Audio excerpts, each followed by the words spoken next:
The first streak of dawn had barely touched the pines when Maya Chen heard the crash. It shook the foundation of her ranger cabin, sending mugs rattling across her kitchen counter. 17 years in the Whispering Pines National Forest, and she'd never heard anything like it. "Damn tourists," she muttered, grabbing her ranger jacket and flashlight. At 42, Maya had perfected the art of solitude. Her dark hair streaked with premature silver, its eyes that had seen too much during her previous career as a trauma physical therapist in Chicago. The impact site wasn't hard to find. A trail of broken trees led to a smoking crater about half a mile from her cabin. What she found wasn't a wayward camping vehicle or a fallen satellite. The object was sleek, oval-shaped, with a surface that seemed to shift colors like oil on water. What the hell? Maya approached cautiously, her training overriding her instinct to run. A seam appeared in the object, widening until a portion of the hull slid away. That's when she saw her. The being inside appeared remarkably humanoid, slender, with skin the color of pale jade that seemed to have a subtle luminescence. Her eyes were large, almond-shaped, with irises of swirling gold. But what caught Maya's attention was the leg trapped under a collapsed section of the craft's interior, twisted at an unnatural angle, clear fluid seeping from wounds. The alien's eyes met Maya's, and to her shock, the creature spoke. "Help, ... please." The words were accented, but understandable. Against every protocol, every shred of common sense, Maya reached into the craft. "I'm a ranger, but I used to be a physical therapist. Can you move?" The alien attempted to shift and winced. "My lower appendage is damaged. I cannot locomote." Maya surveyed the situation with clinical detachment. "I need to free your leg. This might hurt." Working carefully, Maya managed to lift the debris enough for the alien to pull free. The damage was severe, multiple fractures from what she could tell, though the anatomy wasn't exactly human. "I'm Maya. Do you have a name?" she asked, fashioning a makeshift splint from her emergency kit. "In your language, perhaps." Lyra would be close. She paused, grimacing. "My vessel cannot be repaired. My communication array is damaged." Maya glanced at the sky, then back at the injured alien. Government protocols for unknown objects were clear. Report immediately. Quarantine the area. But protocols didn't account for injured beings who could speak English and had eyes that looked terrified. "The authorities will be here soon if anyone else spotted your landing. They'll take you, study you. Is that what you want?" Lyra's expression conveyed understanding despite her alien features. "No, then we need to move. My cabin isn't far. I can treat your injuries there." Maya helped Lyra to her feet, or rather, foot, as she couldn't put weight on the injured leg. As they made slow progress through the forest, dawn fully breaking over the pines, Maya wondered what she was getting herself into. The alien leaned heavily against her, surprisingly warm to the touch, her breathing shallow but steady. "Why are you helping me?" Lyra asked weakly. Maya thought about Chicago, about the accident, about why she'd fled to these woods years ago. "Let's just say I know what it's like to crash land somewhere you never expected to be." Behind them, the alien craft began to dissolve, breaking down into particles that sank into the earth, leaving only a scorched circle where it had landed. 3 weeks had passed since Maya brought Lyra to her cabin. The makeshift treatment room once. Maya's spare bedroom now housed an array of improvised medical equipment and rehabilitation tools. Maya watched as Lyra attempted to stand using the parallel bars she'd constructed from pine logs. "That's it. Shift your weight gradually," Maya instructed, her professional demeanor occasionally slipping to reveal something warmer. "Your healing rate is remarkable." Lyra's jade skin glistened with exertion. "On my world, this would be considered slow." She winced as she put weight on her injured leg. "We typically heal within days." Maya adjusted her support stance. "Well, I don't exactly have alien medical technology here. Just basic first aid and what I remember from my PT days." Those days felt distant now. The busy Chicago Rehabilitation Center. The promising career cut short after the bus accident that killed 23 people, including a young patient she'd grown attached to. Maya had been driving home when she saw it happen. She couldn't save them. The guilt had driven her to the wilderness, away from the responsibility of healing others. Yet here she was, healing again. "May I rest?" Lyra asked, her golden eyes dimming slightly with fatigue. Of course, Maya helped her to the couch. "You've made progress today," as Lyra settled. Maya noticed again the strange markings along her forearm patterns that sometimes shifted and glowed faintly in the night. She'd avoided asking too many questions, focusing instead on the rehabilitation. But curiosity was becoming harder to suppress. "Your world," Maya began carefully. "What's it like?" Lyra's expression softened. "Beautiful. Our cities float above crystal lakes. The gravity is lighter, our atmosphere denser." Her voice carried a note of longing. "We live much longer than humans. My age in your years would be approximately 30, though I've existed for nearly a century. Do you have family waiting for you?" Something flickered across Lyra's face. "Not in the way you mean. My kind doesn't form family units like humans. We are assigned purposes. That sounds lonely." Lyra studied Maya with those unsettling golden eyes. "Loneliness is a concept I've only understood since meeting you. Someone who lives alone in a forest, yet radiates such solitude." She reached out, her fingers hovering near Maya's face. "Why do you isolate yourself, Maya-chen?" The question struck too close. Maya stood abruptly. "I should check the perimeter." The Rangers might have expanded their search pattern that night. As a storm lashed against the cabin windows, Maya awoke to a strange humming. Following the sound to the spare bedroom, she found Lyra sitting upright, the markings on her skin pulsing with light. A holographic display projected from her palm, showing what appeared to be Earth's topographical features. "What are you doing?" Maya demanded. Lyra's eyes snapped open, the projection vanishing instantly. For the first time, she seemed at a loss. "It's automatic. A bodily function, like your breathing. You're mapping our planet while I sleep?" The betrayal stung more than Maya expected. "Is that why you're really here? To study us?" "Maya, please understand." "Understand what? That I've been harboring a spy?" Maya's voice rose despite herself.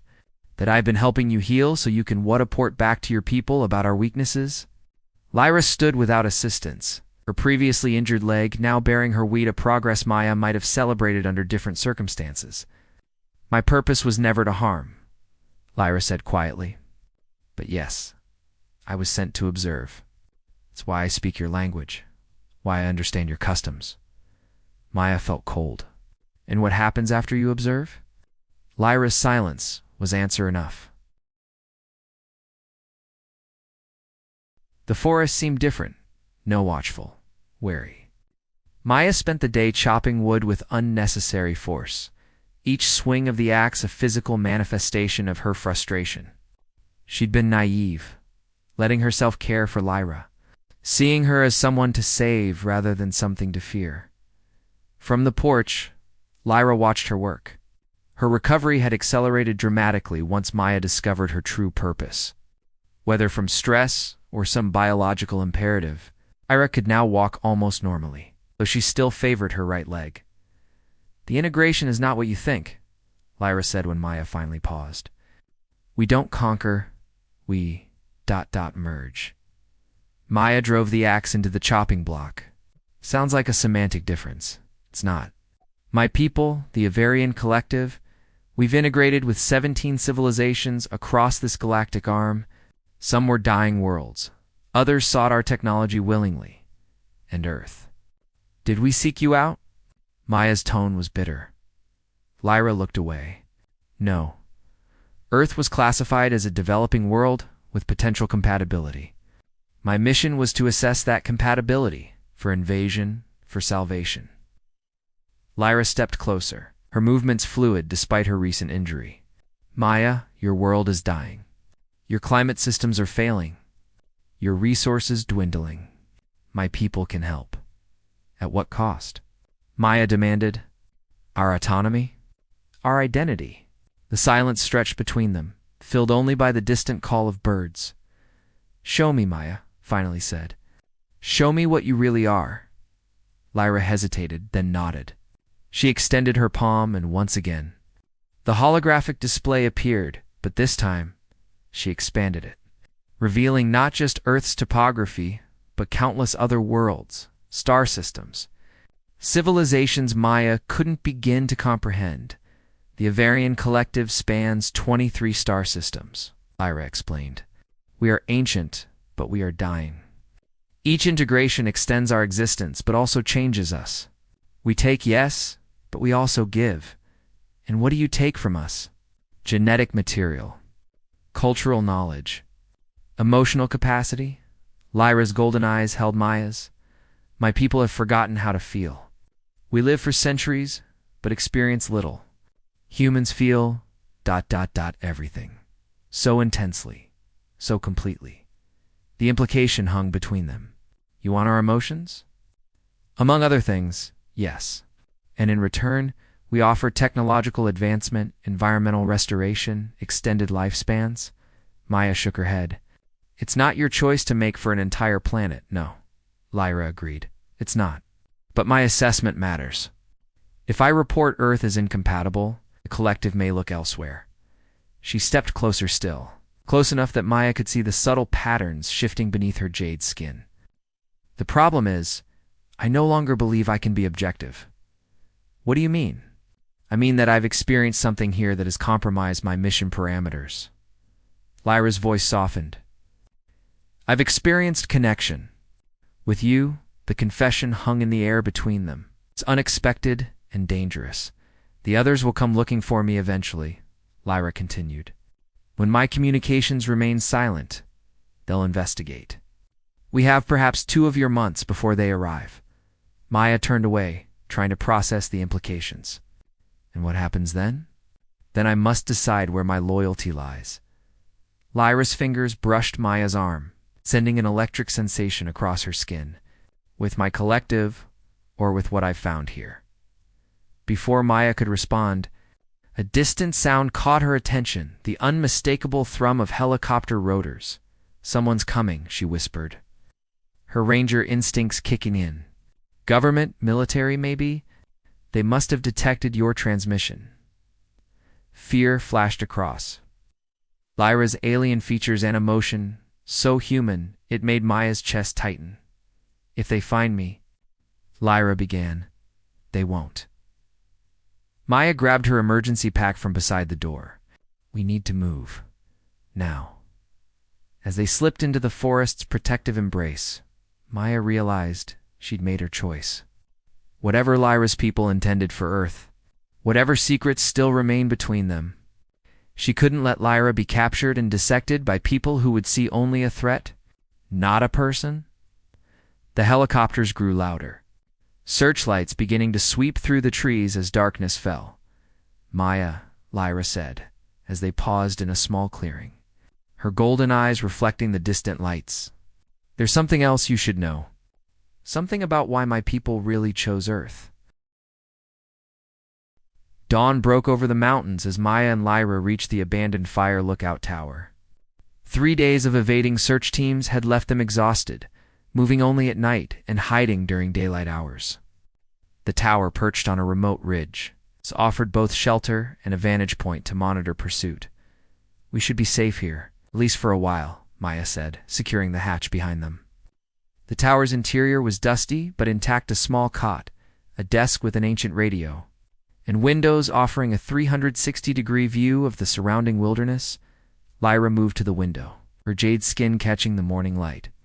The markings along her arms pulsed faintly. They're using thermal imaging drones. Standard military protocol. How do you know that?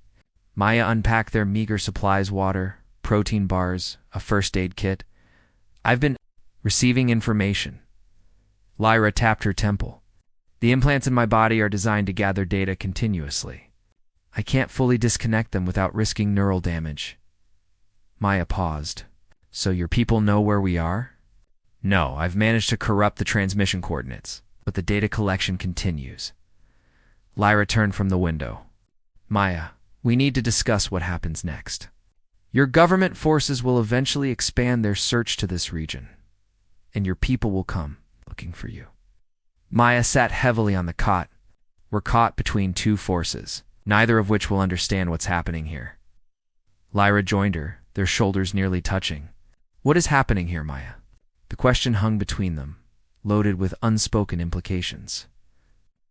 Maya had spent years avoiding connection, hiding from her past in the solitude of the forest. Now, with this alien being, this person from another world, she felt something she'd thought long buried. I don't know, Maya admitted. But I know I don't want you captured by my government. And I don't want your people to use Earth as a resource extraction project. Lyra's hand found Maya's, her touch sending that no familiar electric sensation through Maya's skin. There may be a third option. I'm listening. My communication device, Lyra explained, contains not just my mission data, but also the coordinates for the initial integration contact. If I destroy it, my people will still come, but they'll be delayed, perhaps by years. It would give Earth time. Time for what? To prepare. To decide collectively how to respond. My people value choice, Maya, despite how it may seem. A civilization that chooses integration fares better than one that resists. Maya studied Lyra's alien features. So familiar, they hardly seemed strange. And what about you? Wouldn't destroying your communicator strand you here? Yes. The word was simple, but weighted with consequence. Why would you do that? Sacrifice your return home? Lyra's golden eyes held an emotion Maya couldn't fully decipher. Because the data I've collected isn't just about Earth's compatibility. It's about what I've experienced here. With you, her fingers intertwined with Maya's. My people value emotional capacity. Yet I've felt more in these weeks with you than in my entire century of existence. The confession hung in the air between them. Maya felt her heart racing. A response so human to something so alien. There's something you should understand about my kind, Lyra continued. We bond differently than humans. When we connect, it's not just emotionally, it's physiological. These markings. She gestured to the patterns on her skin. They're changing, adapting to you. Maya traced a finger along one of the luminescent patterns. What does that mean? It means I'm becoming something new.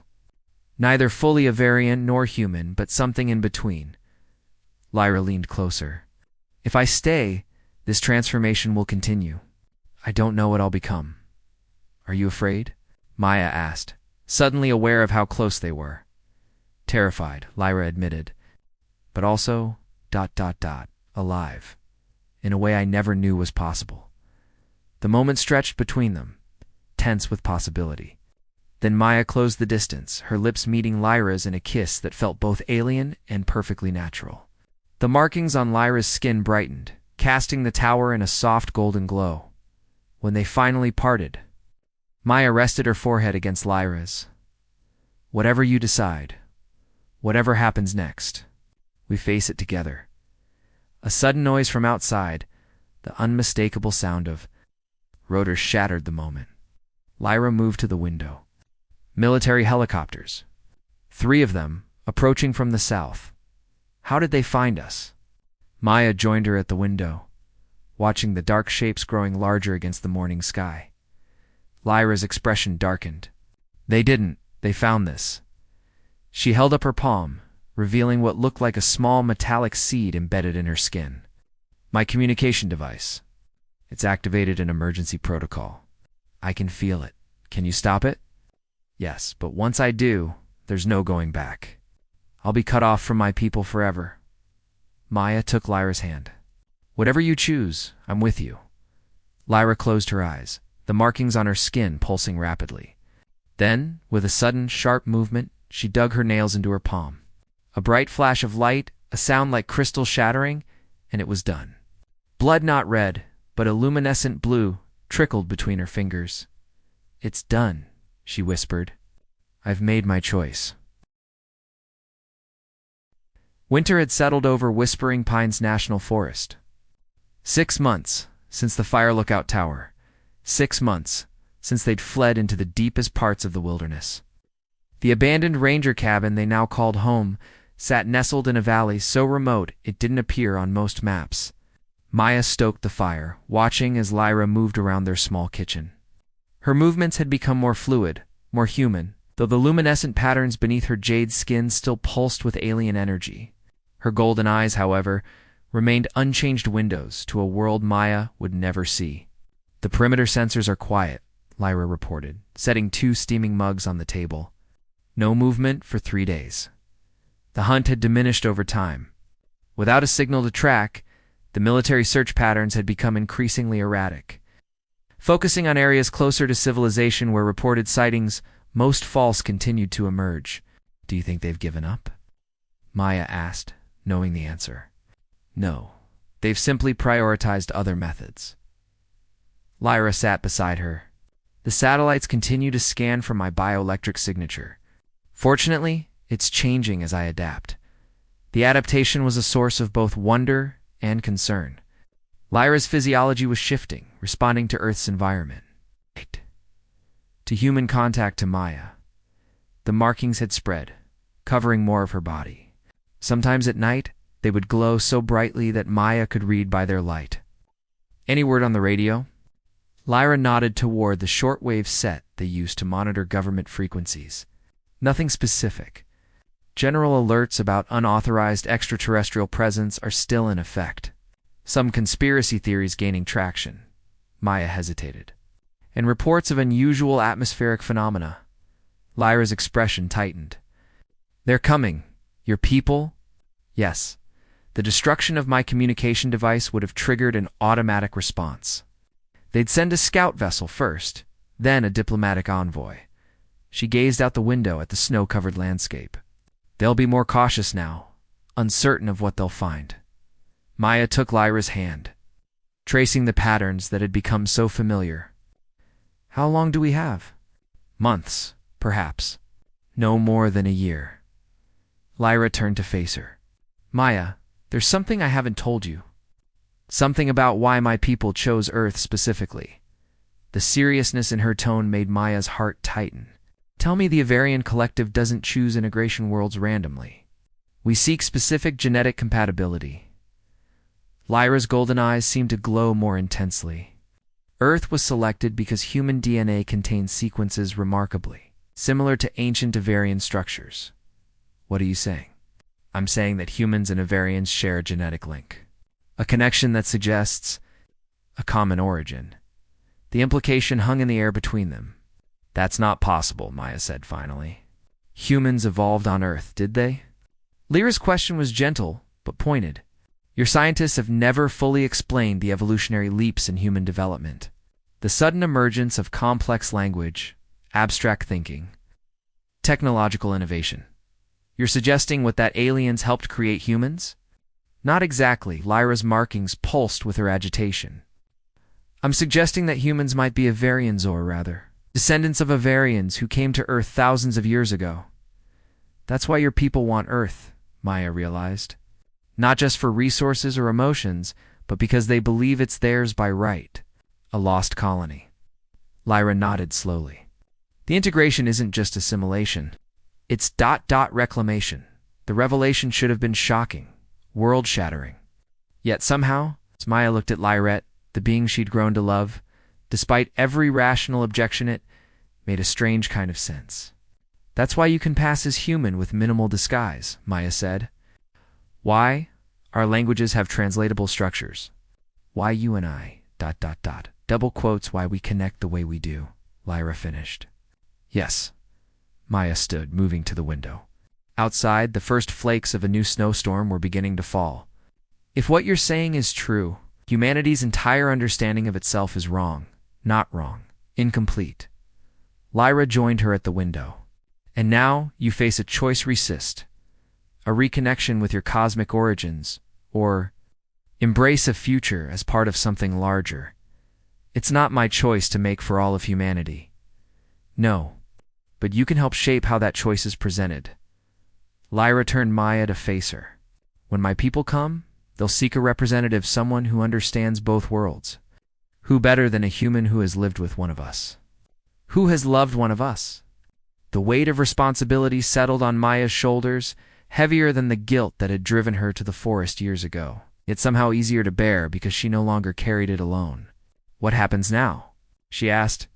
"Now," Lyra said, her golden eyes reflecting the dancing flames from the fireplace. We wait. We prepare. And when the time comes, stand between two worlds and try to build a bridge rather than a battlefield. Maya pulled Lyra close, feeling the now familiar electric hum of her skin, the steady rhythm of her alien heart that had somehow synchronized with her own. Outside, the snow fell harder, blanketing the world in pristine white. Somewhere beyond the clouds, beyond the blue ceiling of Earth's atmosphere, vessels were moving, coming closer with each passing day, carrying beings who believed they were returning home. And in a small cabin, hidden in the depths of Whispering Pines National Forest, two figures stood wrapped in each other's arms, neither fully of one world nor the other, but something new. Something that might, if they were very lucky, represent a future neither of their kinds had imagined possible. Maya pressed her lips to Lyra's forehead, where the luminescent patterns now formed a delicate crown. "Whatever happens," she whispered, "we face it together." "Together," Lyra agreed, her markings pulsing in harmony with the words. Between two worlds,